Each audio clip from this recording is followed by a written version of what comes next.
नमस्कार साथियों, कैसे हैं आप लोग। आज मैं एक चीज़ ये बताऊंगा कि इस वीडियो के माध्यम से जीव मृत्यु होने के बाद फिर दोबारा लौट करके इस धरती पर ही आता है, अगर उसकी सदगति नहीं हुई, अगर उसका मोक्ष नहीं हुआ है। गरुड़ पुराण के अनुसार जब जीव मृत्यु को प्राप्त होता है तो सबसे पहले वो परलोक में जाता है। अपने कर्मों के अनुसार या तो वो स्वर्ग में जा कर के सुख का अनुभव करता है, अथवा वो नरक में जा कर के पाप का प्रायश्चित करता है। जब पाप और पुण्य का प्रायश्चित कर लेता है, इसके बाद में वो दोबारा धरती पर जन्म लेता है। किसी माँ के गर्भ में वो प्रवेश करता है। गरुड़ पुराण के अनुसार जीव अपने ही कर्मों का भोग करता है। इस जीवन में जो हम कर्म करते हैं वही अगले जीवन का निर्माण करते हैं। अभी तक मैंने वीडियो में ये आपको बताया है। हम जैसे कर्म करते हैं उसके अनुसार ही अगले जीवन का निर्माण होता है। जो व्यक्ति कभी किसी जीव की हिंसा नहीं करता, किसी जीव को नहीं मारता, वो मरने के बाद जब अगला उसका जन्म होता है तो वो बहुत सुंदर रूप में पैदा होता है, बहुत सुंदर रूप लेकर के धरती पर जन्म लेता है। ऐसा मैंने पुराणों में पढ़ा है। आत्मा बिना शरीर के रह नहीं सकती है।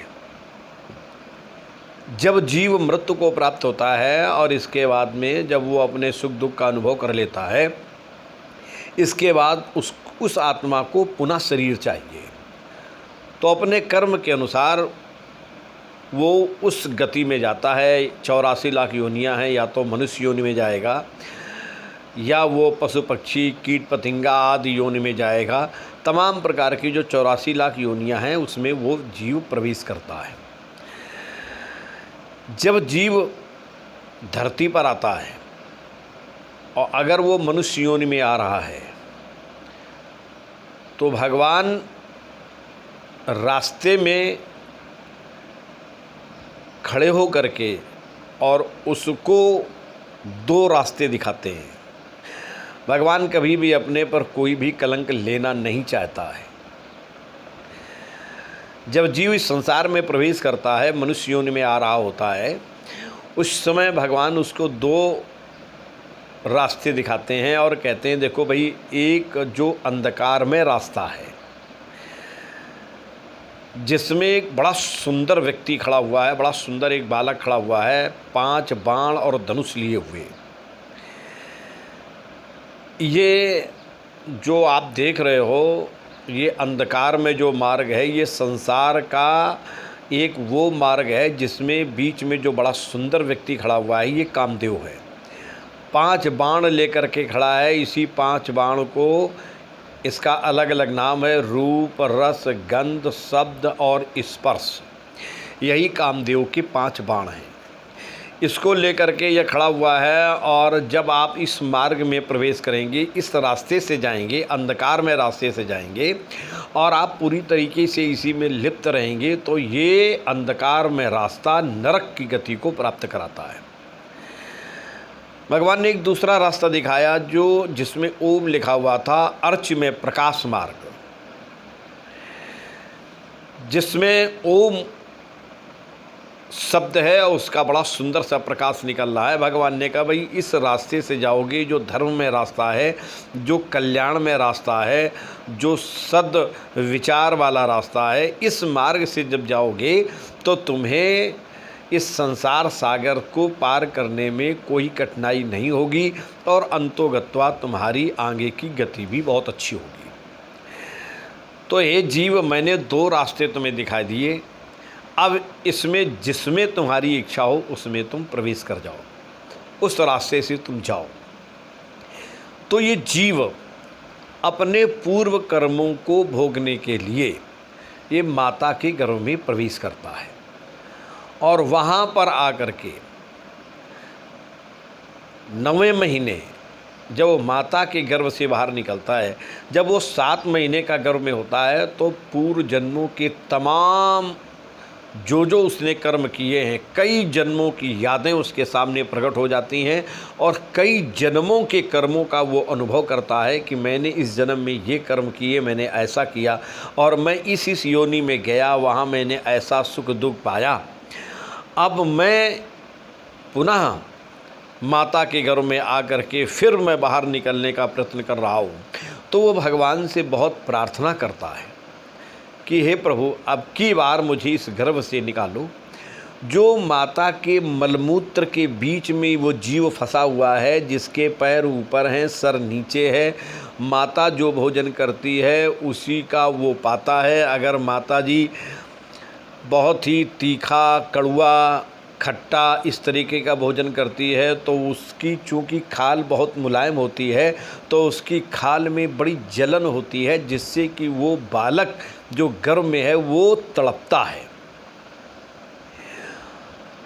माँ का जैसा स्वभाव होता है, जिस समय बच्चा गर्भ में हो, माँ का अगर प्रसन्न चित्त स्वभाव है तो वो संस्कार बच्चे पढ़ता है, वो बच्चा प्रसन्न चित्त होता है।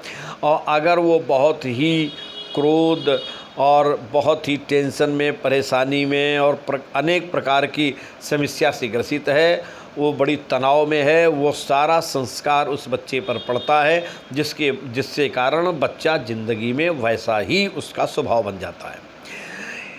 तो मेरा मतलब कहने का ये है कि जब वो 7वें महीने में भगवान से प्रार्थना करता है कि हे प्रभु, मैंने पिछले जन्मों में बहुत पाप कर्म किए हैं, जिसके कारण मैं अनेक योनि में भटकता रहा, और अब की बार आपने पुनः बड़ी कृपा की है मेरे पर, आपने मनुष्य योनि मुझे प्रदान की है।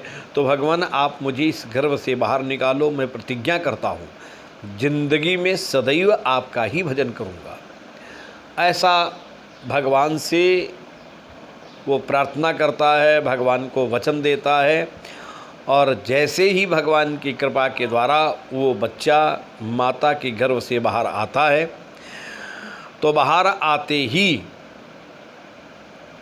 भगवान की जो माया है, जो गर्भ के अंदर नहीं थी, वो बाहर आते ही उसको अपने पंजे में जकड़ लेती है। भूमि परत भा ढावर पानी, जिम जीवहि माया लपटानी। वो माया में लिपट जाता है और जो भगवान से उसने प्रार्थना किया है, जो उसने वचन दिया है, वो सारे के सारे वचनों को भूल जाता है और पुनः स्वेच्छानुसार अपने कर्मों को करता हुआ अंत में अपने कर्म के अनुसार गति को पाता है। अवश्यमेव भोक्तव्यम कृतम कर्मम शुभाशुभम। व्यक्ति अपने द्वारा किए गए कर्मों को अवश्य ही भोगता है। गहना कर्मणो गति, कर्म की गति बड़ी गहन है? कोहु न काऊ सुख दुख कर दाता, निज कृत कर्म भोग सब भ्राता। कोई किसी को सुख दुख नहीं देता है, सब अपने कर्म के अनुसार ही सुख और दुख को पाते हैं। कर्मणः जायति जंतु कर्मणैव विलीयते, सुखम दुखम भयम क्षेमम कर्मणैव विपद्यते। व्यक्ति अपने ही कर्मों का अनुसरण करता हुआ जैसा उसने किया है उसी का फल आगे पाता रहता है। जैसे 1000 गायों के झुंड में एक बछड़े की माँ यानी गाय को उसी झुंड में मिला दिया जाए और बाद में बछड़े को छोड़ दिया जाए, तो जैसे 1000 गायों की झुंड में वो बछड़ा अपनी माता को ढूंढ लेता है, ऐसे ही इस भरे संसार में कर्ता के द्वारा किए गए कर्म अपने स्वामी को ढूंढ ही लेते हैं। जैसे खेत में बोया गया बीज समय आने पर फल फूल की प्राप्ति होती है, ऐसे ही शरीर रूपी खेत में जो कर्म रूपी बीज बोया जाता है वो तत्काल वो नहीं मिलता है, उसके लिए इंतज़ार करना पड़ता है। समय आने पर उस कर्म के फल की प्राप्ति होती है। इसीलिए कहा गया अवश्यमेव भोक्तव्यम कृतं कर्मं शुभाशुभम। व्यक्ति अपने द्वारा जो कर्म करता है उसको अवश्य ही भोगता है, आज नहीं तो कल आपको भोगना ही पड़ेगा। तो साथियों, मैं ये कह रहा था कि जीव अपने कर्म के द्वारा ही अगले जीवन का निर्माण करता है और वहाँ वो सुख दुख अपने कर्म के अनुसार ही पाता है। जब पूर्व जन्म में उसने बहुत अच्छे कर्म किए होते हैं तो वो धनवान के घर में जन्म लेता है, एक पुण्यात्मा के रूप में आता है और धनवान के घर में जन्म लेता है। अगर वो लोग धनवान नहीं हैं तो जब पुण्यात्मा उस घर में जन्म लेती है तो वो घर धीरे धीरे उन्नति की ओर बढ़ने लगता है और एक समय ऐसा आता है कि वो हर तरीके से संपन्न हो जाता है। जब व्यक्ति के जीव के पिछले कर्म, अच्छे कर्म जिंदगी के जिस पड़ाव पर उदय होते हैं, जिस उम्र पर उदय होते हैं, उसी समय उस जीव का भाग्योदय होता है और वहीं से उसकी ज़िंदगी आनंद में चलने लगती है। ये और कुछ कोई खेल नहीं है, केवल अपने कर्मों का ही भुगतान है। इस बात को जो अच्छी तरीके से समझ लेता है वही वास्तव में इस चीज़ को जानता है। इसलिए एक बात और बता दें कि जब व्यक्ति को बहुत कष्ट मिलने लगे तब व्यक्ति को बार बार इस चीज़ का विचार करना चाहिए कि मैंने कौन से ऐसे पाप कर्म किए थे जिसके कारण आज मेरे सामने ये पाप फल घटित हो रहा है। जब व्यक्ति को बहुत शुभ मिलने लगे, बड़ा आनंद होने लगे ज़िंदगी में, तमाम प्रकार की उन्नति हो रही हो, तो बार बार इस चीज़ का विचार करना चाहिए मैंने कौन से ऐसे पूर्ण कर्म किए थे जिसके कारण आज मुझे ये शुभ फल मिल रहा है।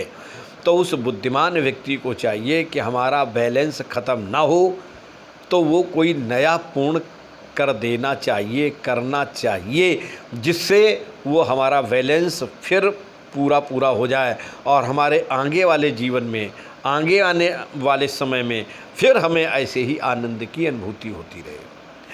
तो साथियों, मैं आज कर्म के विषय में थोड़ी सी यही बात कर रहा था और आपसे मेरा निवेदन है कि आपने अगर मेरा चैनल सब्सक्राइब न किया हो तो कृपया आप मेरा सब्सक्राइब करें और बगल में जो घंटी है उसको भी आप दबाएं। हमारा आपका मधुर मिलन ऐसे ही होता रहे और हमारे जितने वीडियो हैं वो आप तक पहुंचते रहें और उसका आप लोग लाभ लेते रहें। इन्हीं शब्दों के साथ में मैं अपनी वाणी को यहीं पर विराम करता हूं। नमस्कार।